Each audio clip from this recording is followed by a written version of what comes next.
કેમ છો મિત્રો? આજે આપણે આવ્યા છીએ કાવેરી નદીના તટે આવેલું ભગવાન શ્રી રામ અને ઋષિ શુક્રાચાર્યના ઇતિહાસ સાથે જોડાયેલું એક પૌરાણિક અને દિવ્ય ધામ જે આવેલું છે અનાવલમાં, સુરત જિલ્લાની અંદર.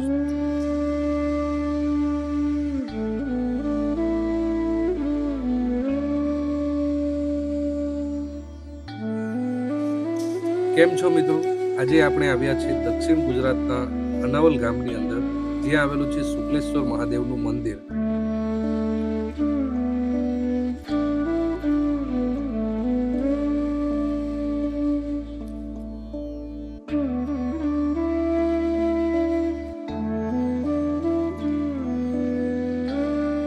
મિત્રો, ગુજરાતના ઘણા શિવ મંદિરોની જેમ આ મંદિરનો ઇતિહાસ પણ પાંડવો સાથે જોડાયેલો હોવાનું મનાય છે.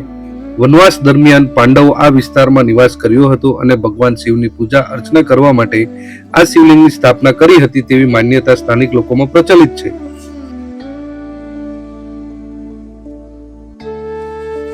જ્યારે ભગવાન શ્રી રામ વનવાસ દરમિયાન દક્ષિણ દિશામાં આગળ વધી રહ્યા હતા ત્યારે આ ગામની અંદર રોકાયા હતા.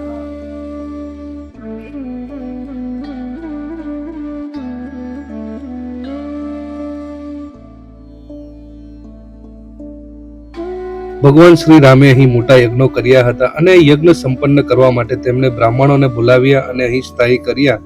તેઓ અનાવિલા બ્રાહ્મણ તરીકે ઓળખાયા.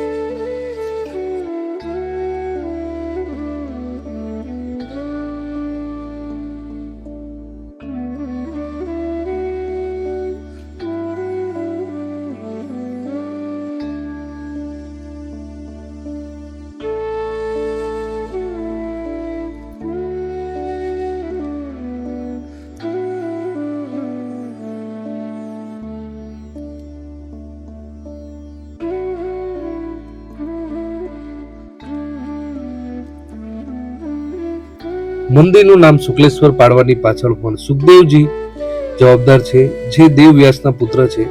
સુખદેવજીએ કાવેરી નદીના તટે સ્થળે ઘોર તપસ્યા કરી તેનાથી પ્રસન્ન થઈને ભગવાન શિવ અહીં સ્વયંભૂ પ્રગટ થયા હતા.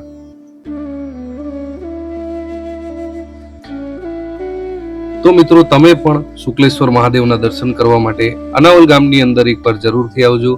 જો તમને વિડીયો સારો લાગ્યો હોય તો ચેનલને સબસ્ક્રાઇબ કરવાનું ભૂલતા નહીં અને કોમેન્ટમાં હર હર મહાદેવ પણ લખજો.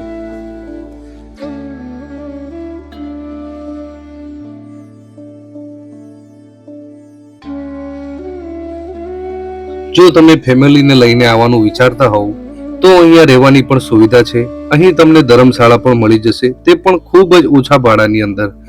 તો એકવાર શુક્લેશ્વર મહાદેવના દર્શન કરવા માટે જરૂરથી આવજો. હર હર મહાદેવ.